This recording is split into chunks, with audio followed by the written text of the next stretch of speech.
Dr. Fauci, in a recent British study, David Wiley and others found that no symptomatic reinfections from COVID-19 after following 2,800 patients for several months.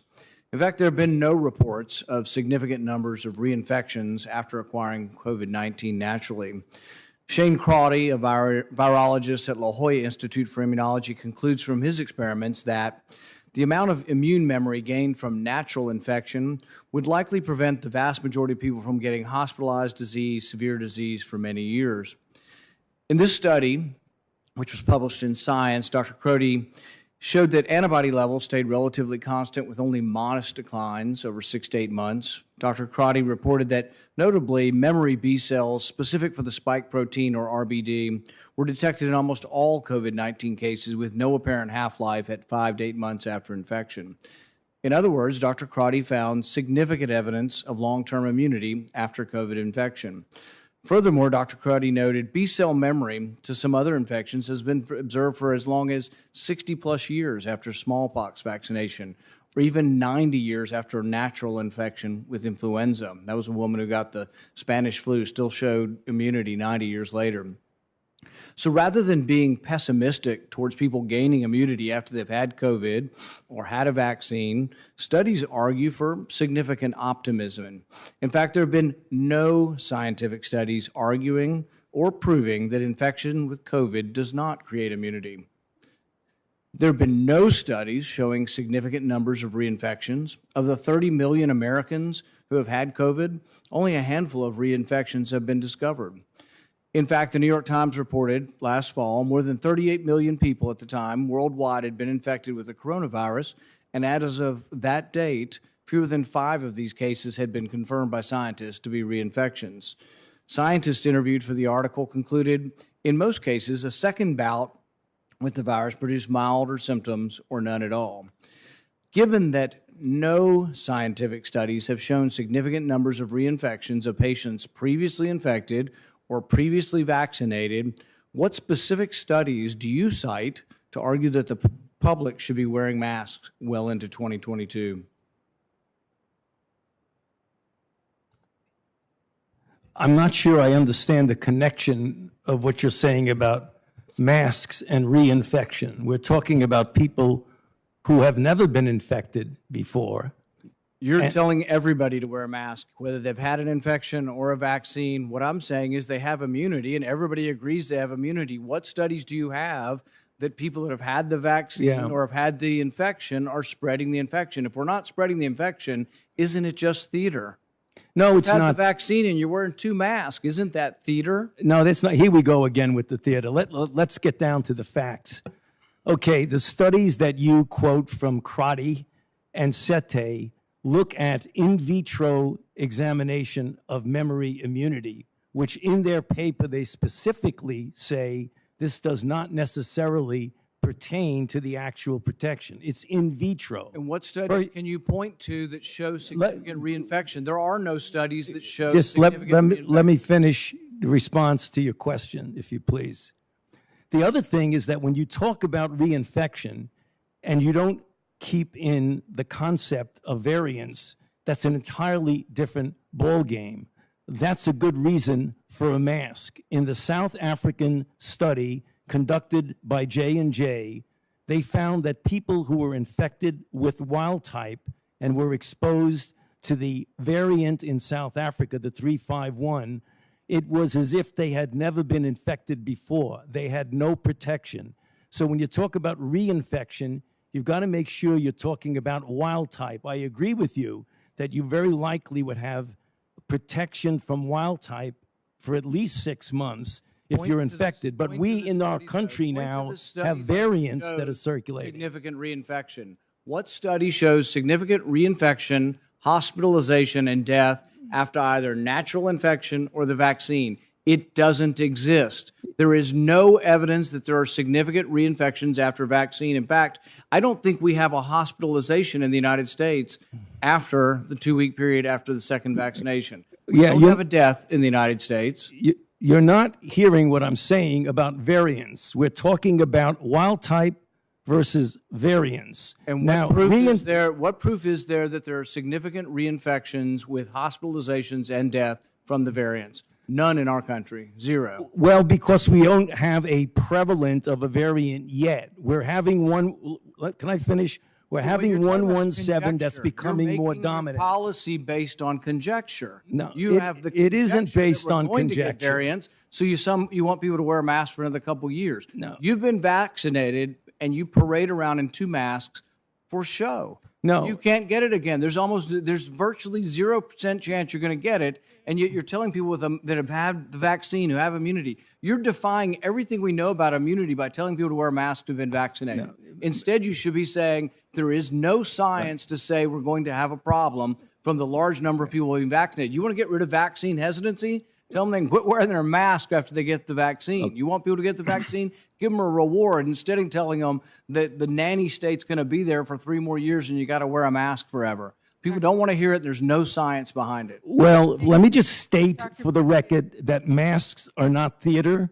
Masks are protective. And we have immunity there, theater. If you already have immunity, you're wearing a mask to give comfort to others. You're not wearing a mask because of any science. I totally disagree with you. Dr. Fauci, we don't know whether the pandemic started in a lab in Wuhan or evolved naturally, but we should want to know. 3 million people have died from this pandemic, and that should cause us to explore all possibilities. Instead, government authorities, self-interested in continuing gain-of-function research, say there's nothing to see here. Gain-of-function research, as you know, is juicing up naturally occurring animal viruses to infect humans. To arrive at the truth, the U.S. government should admit that the WUHAN Virology Institute was experimenting to enhance the coronavirus's ability to infect humans. Juicing up superviruses is not new. Scientists in the U.S. have long known how to mutate animal viruses to infect humans. For years, Dr. Ralph Barrick, a virologist in the U.S., has been collaborating with Dr. Shi Zhengli of the WUHAN Virology Institute, sharing his discoveries about how to create superviruses. This gain-of-function research has been funded by the NIH. The collaboration between the U.S. and the WUHAN Virology Institute continues. Doctors Barrick and Shi worked together to insert bat virus spike protein into the backbone of the deadly SARS virus, and then use this man-made supervirus to infect human airway cells. Think about that for a moment. The SARS virus had a 15% mortality. We're fighting a pandemic that has about a 1% mortality. Can you imagine if a SARS virus that's been juiced up and had viral proteins added to it, to the spike protein, if that were released accidentally? Dr. Fauci, do you still support funding of the NIH funding of the lab in Wuhan? Senator Paul, with all due respect, you are entirely and completely incorrect that the NIH has not ever and does not now fund gain-of-function research in the Wuhan Institute of Virology. Do they fund Dr. Barrick? We do not fund. Do you fund Dr. Barrick's gain-of-function research? Dr. Barrett does not doing gain-of-function research, and if it is, it's according to the guidelines, and it is being conducted in North Carolina. You don't think inserting a bat virus spike protein that he got from the Wuhan Institute into the SARS virus is gain of function? That is not. You would be in the minority because at least 200 scientists have signed a statement from the Cambridge Working Group saying that it is gain of function. Well, it is not. And if you look at the grant and you look at the progress reports, it is not gain of function, despite the fact that people tweet that. So do you still support sending money to the Wuhan Virology Institute? We do not send money now to the Wuhan Virology Institute. Do you support sending money? We did, under your tutelage. We were sending it through EcoHealth. It was a sub-agency and a sub-grant. Do you support the money from NIH that was going to the Wuhan Institute? Let me explain to you why that was done. The SARS-CoV-1 originated in bats in China. It would have been irresponsible of us if we did not investigate the bat viruses and the serology to see who might have been Or infected. perhaps it would be in China. responsible to send it to the Chinese government that we may not be able to trust with this knowledge and with this incredibly dangerous viruses. Government scientists like yourself who favor gain-of-function research. I don't favor gain-of-function maintain research that in the China. disease You are arose saying naturally. things that are not correct. Government defenders of gain-of-function, such as yourself, say that COVID-19 mutations were random and not designed by man. But interestingly, the technique that Dr. Barrick developed forces mutations by serial passage through cell culture that the mutations appear to be natural. In fact, Dr. Barrick named the technique the no-see-'em technique because the mutations appear naturally. Nicholas Baker in the New York Magazine said nobody would know if the virus had been fabricated in a laboratory or grown in nature. Government authorities in the U.S., including yourself, unequivocally deny that COVID-19 could have escaped a lab. But even Dr. Shi in Wuhan wasn't so sure. According to Nicholas Baker, Dr. Shi wondered, could this new virus have come from her own laboratory? She checked her records frantically and found no matches. That really took a load off my mind, she said. I had not slept for days. The director of the gain-of-function research in Wuhan couldn't sleep because she was terrified that it might be in her lab. Dr. Barrick, an advocate of gain-of-function research, admits the main problem that the Institute of Virology has is the outbreak occurred in close proximity. What are the odds? Barrick responded, could you rule out a laboratory escape? The answer in this case is probably not. Will you, in front of this group, categorically say that the COVID-19 could not have occurred through serial passage in a laboratory? I do not have any accounting of what the Chinese may have done, and I'm fully in favor of any further investigation of what went on in China. However, I will repeat again, the NIH and NIAID categorically has not funded gain-of-function research to be conducted in the Wuhan Institute of Virology. You do support it in the U.S. We have 11 labs doing it, and you have allowed it here. We have a committee to do it, but the committee has granted every exemption.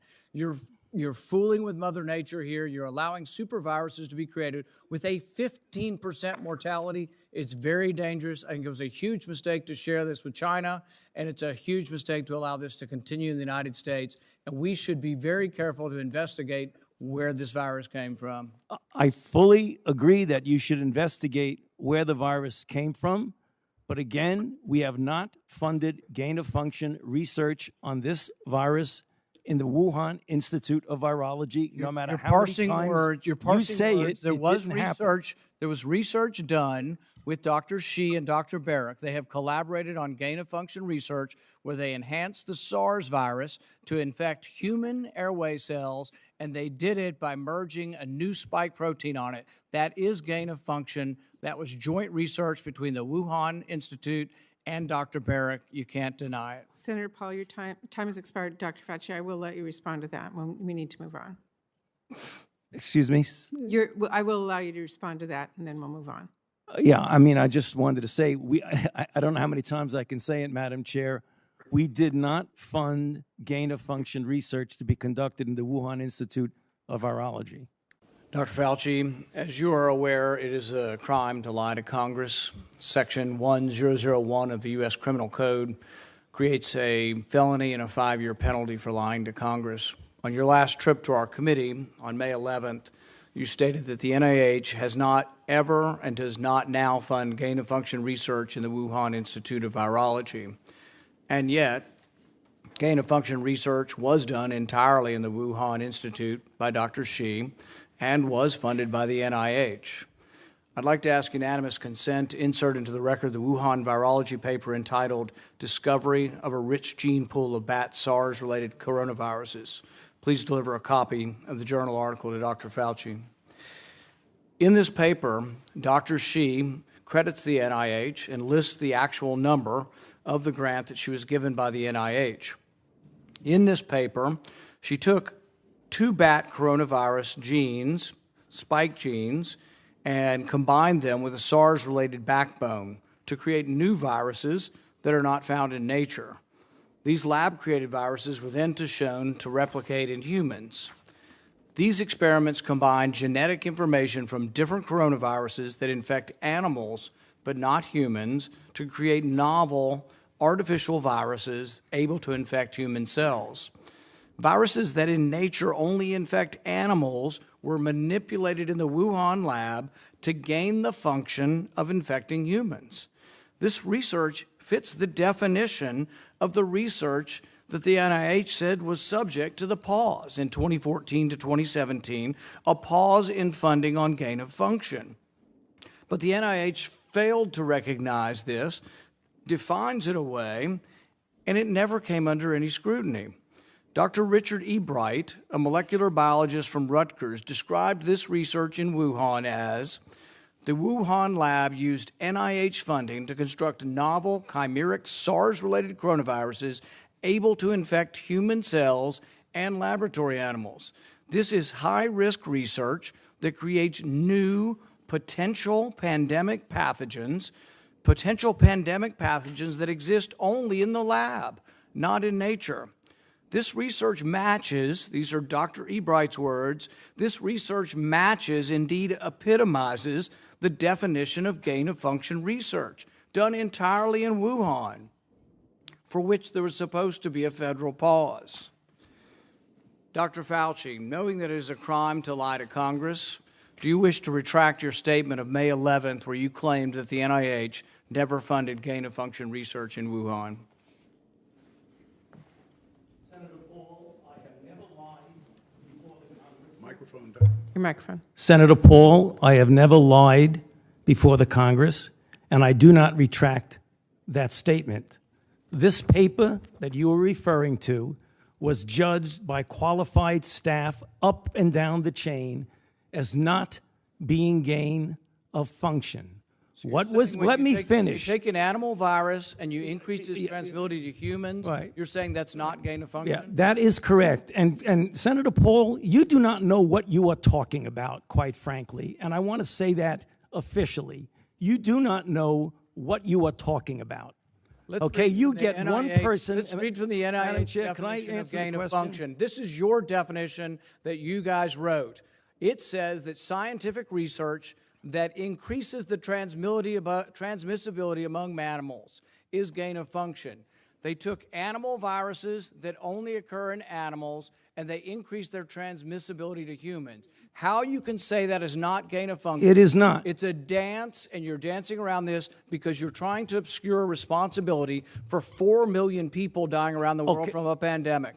And let's let Dr. Fauci. I have to, well, now you're getting into something. If the point that you are making is that the grant that was funded as a sub-award from EcoHealth to Wuhan created SARS-CoV-2, that's where you are getting. Let me finish. We don't know. Well, we don't wait know a minute. If it did come from the lab, but all the evidence is pointing that it came from the lab, and there will be responsibility for those who funded the lab, including yourself. I totally This committee will allow the witness to respond. I totally resent the lie that you are now propagating, Senator, because if you look at the viruses that were used in the experiments, that were given in the annual reports, that were published in the literature, it is molecularly impossible. No one's saying those viruses caused it. It no is one is alleging that molecularly. those viruses caused the pandemic. What we're alleging is that gain-of-function research was going on in that lab, and NIH funded it. That is you can't not. Get away from it. It meets your definition, and you are obfuscating the truth. I'm not obfuscating the truth. Senator You are the Paul's one. time is expired, but I will allow the witness to. Let me just finish. I want everyone to understand that if you look at those viruses, and that's judged by qualified virologists and evolutionary biologists, those viruses are molecularly impossible No one's to saying result they are. No in one's saying those viruses SARS-CoV-2. caused the pandemic. Senator Paul, We're saying they are gain-of-function viruses because they were they're not. animal viruses that became more transmissible in human, and you funded it. And Don't you admit the truth. and you Senator implying Paul, your time has expired, and I will allow witnesses who come before this committee to respond. and you are implying that what we did was responsible for the deaths of individual. I totally resent could that. have been. And if That it anybody could is have been. lying here, Senator, it is you. Dr. Fauci, I don't expect you today to admit that you approved of NIH funding for gain-of-function research in Wuhan, but your repeated denials have worn thin, and a majority of Americans, frankly, don't believe you. Even the NIH now admits that EcoHealth Alliance did perform experiments in Wuhan that created viruses not found in nature that actually did gain in lethality. The facts are clear. The NIH did fund gain-of-function research in Wuhan, despite your protestations. You can deny it all you want, but even the Chinese authors of the paper, in their paper, admit that viruses not found in nature were created, and yes, they gained in infectivity. Your persistent denials, though, are not simply a stain on your reputation, but are a clear and present danger to the country and to the world. As Professor Kevin Esfelt of MIT has written, gain-of-function research looks like a gamble that civilization can't afford to risk. And yet here we are again, with you steadfast in your denials. Why does it matter? Because gain-of-function research with laboratory-created viruses not found in nature could cause a pandemic even worse the next time. We're suffering today from one that has a mortality of approximately 1%. They're experimenting with viruses that have mortalities of between 15 and 50%. Yes, our civilization could be at risk from one of these viruses. Experiments that combine unknown viruses with known pandemic-causing viruses are incredibly risky. Experiments that combine unknown viruses with coronaviruses that have as much as 50% mortality could endanger civilization as we know it.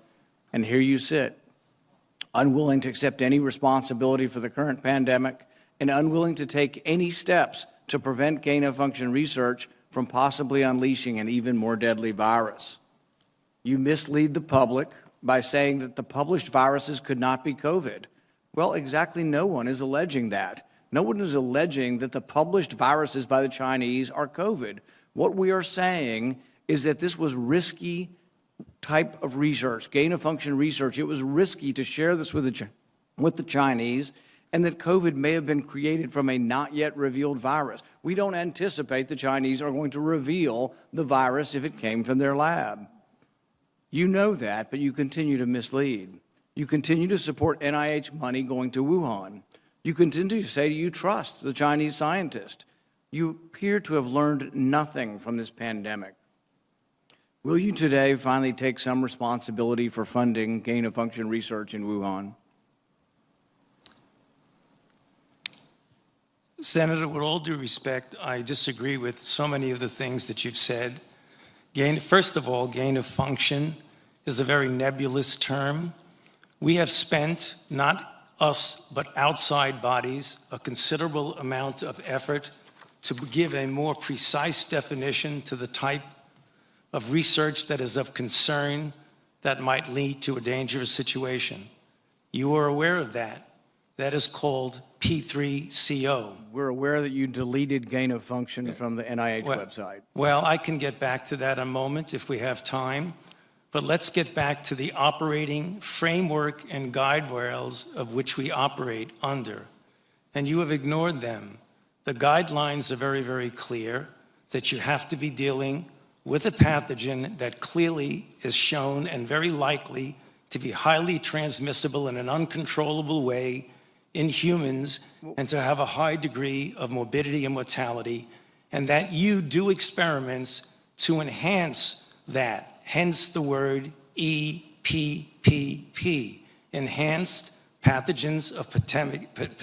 So when EcoHealth Alliance took the virus, SHC014, and combined it with WIV1 and caused a recombinant virus that doesn't exist in nature, and it made mice sicker, mice that had humanized cells, you're saying that that's not gain-of-function research? According to the framework and guidelines. So what you're doing is defining away gain-of-function. No. You're simply saying it doesn't exist because you changed the definition on the NIH website. This is terrible, and you're completely trying to escape the idea that we should do something about trying to prevent a pandemic from leaking from a lab. The preponderance of evidence now points towards this coming from the lab, and what you've done is change the definition on your website to try to cover your ass, basically. That's what you've done. You've changed the website to try to have a new definition that doesn't include the risky research that's going on. Until you admit that it's risky, we're not going to get anywhere. You have to admit that this research was risky. The NIH has now rebuked them. Your own agency has rebuked them. But the thing is you're still unwilling to admit that they gained in function when they say they became sicker. They gained in lethality. It's a new virus. That's not gain of function? According to the definition that is currently operable, you know, Senator, let's make it clear for the people who are listening.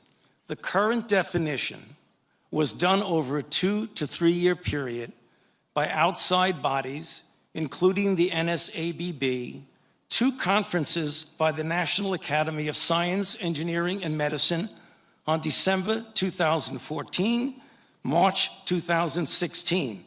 We commissioned external risk-benefit assessment, and then on January of 2017, the Office of Science and Technology Policy of the White House issued the current policy. And coincidentally, I have not the changed definition any appeared definition. on the same day the NIH said that, yes, there was a gain of function in Wuhan. The same day the definition appeared, the new definition, to try to define away what's going on in Wuhan. Until you accept it, until you accept responsibility, we're not going to get anywhere close to trying to prevent another lab leak of this dangerous sort of experiment. You won't admit that it's dangerous, and for that lack of judgment, I think it's time that you resign. Thank you, Senator Paul, and I would like to give the time to Dr. Fauci. Yeah, well, there were so many things that are egregious misrepresentation here, Madam Chair, that I don't think I'd be able to refute all of them, but just a couple of them for the listeners to hear for.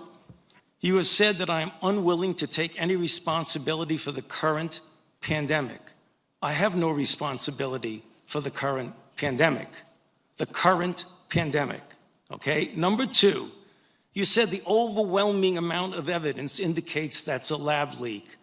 I believe most card-carrying viral phylogenists and molecular virologists would disagree with you that is much more likely, even though we leave open all possibilities, it's much more likely that this was a natural occurrence. Third, you say we've tested 80,000 animals and no animals have been found with COVID. Senator Paul, the time is set for And Dr. Fauci to third, respond. you made a statement just a moment ago that's completely incorrect, where you say we continue to support research at the Wuhan Institute of Virology. You proved it in which is August of last completely- year. No, your statement says, quote, I wrote it down as you were writing. You continue to support research at the Wuhan Institute of Virology. You were in committee a month ago and Which said is you still completely- trust the Chinese scientists and you still support the research over there. You said it a month ago in Senator committee. Paul, I have allowed Dr. Fauci to respond. You've had your time. I'm going to give him He's one going to be more minute. dishonest. He ought to be challenged. Senator Paul, we will allow Dr. Fauci to respond after you've given accusations like that. Dr. Fauci. Well, I don't have any more to say except to say that, as usual, and I have a great deal of respect for this body of the Senate, and it makes me very uncomfortable to have to say something, but he is egregiously incorrect in what he says. Thank you. Thank History will figure that out on its own. you. We will turn to Senator Hassan. Thank you.